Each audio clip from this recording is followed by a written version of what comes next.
kasih Pak Servan. Yang terhormat Ibu Lili, pimpinan KPK, Pak Gubernur, pimpinan DPRD Sumatera Utara, dan rekan-rekan sekalian.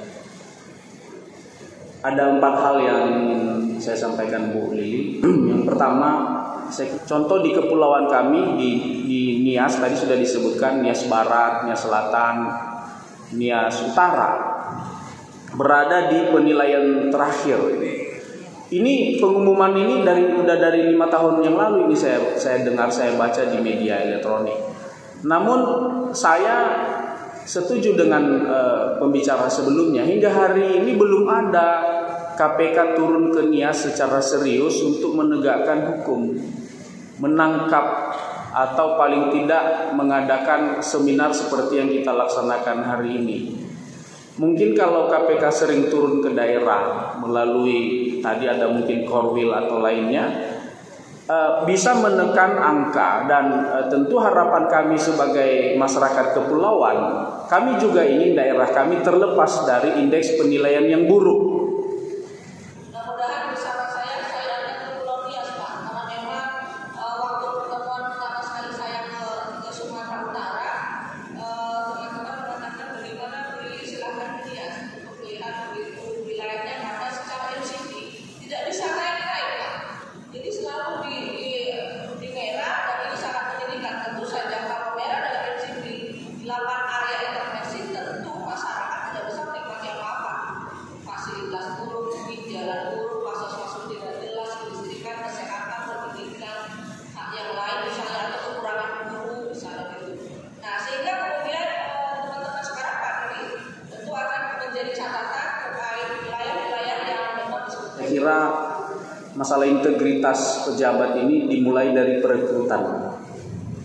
Tadi ada saya baca dari pemaparan Ibu, perekrutan ASN, perekrutan eselon, perekrutan caleg, perekrutan kepala daerah, dan seterusnya.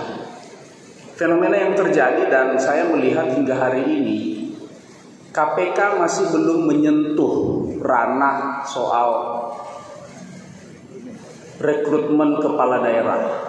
Dimulai dari pemberian rekomendasi dari parpol, money politik di saat pemilihan, termasuk pemilihan anggota DPR hingga DPR RI. Hingga hari ini itu bukan rahasia umum lagi, Bu. Kalau kita dengar-dengar itu jadi bupati dia harus mengeluarkan uang puluhan miliar. Jadi gubernur mungkin 50 hingga 100 miliar. Demikian juga jadi anggota dewan butuh 1, 2 hingga 10 miliar. Namun sekarang bukti di lapangan penegakan hukum tidak terjadi. Setahu saya dari catatan yang ada di KPK sejak 2017, KPK telah masuk kepada kajian-kajian berhubungan dengan pilkada, kajian-kajian berhubungan dengan pemilu, kajian-kajian berhubungan dengan kepartaian, kajian-kajian dengan bagaimana pemerintah mengalokasikan anggaran agar kemudian tidak menjadi beban calon-calon yang akan duduk sebagai legislatif, yang akan duduk sebagai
koordinasi antara KPK, Kejaksaan dan Satgas yang dibentuk di kabupaten kota dan provinsi itu tidak berjalan. Malah dalam berbagai kasus di pilkada dan pemilu-pemilu yang sudah berlalu, ada penangkapan tapi berakhir begitu saja tanpa ada penegakan hukum.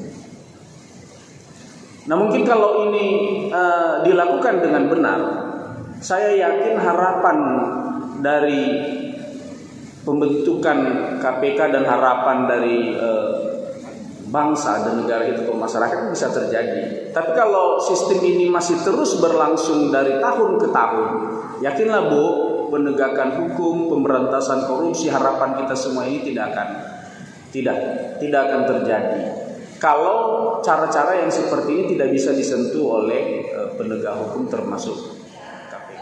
Untuk kasus-kasus yang lain apakah tetapi mungkin nanti ada perubahan ke depan beberapa wilayah suatu sebagai trigger mekanisme juga berharap bahwa aparat penegak hukum yang telah ada sebelumnya tidak kita ambil seluruh peran serta teman-teman itu, tapi kita harapkan adanya profesional juga yang kita lakukan. Jadi kita mendukung, kita mendorong dengan melakukan koordinasi yang ada terkait kasus-kasus yang memang tersisa 14. Ini sedang dalam proses. Pertama, kenapa lama? Ini sangat alasan riset itu kami alami bahwa SDM KPK memang minim, sementara harapan masyarakat luar biasa dan KPK hanya ada di pusat. Sehingga kemudian dibangunlah yang namanya koordinator wilayah.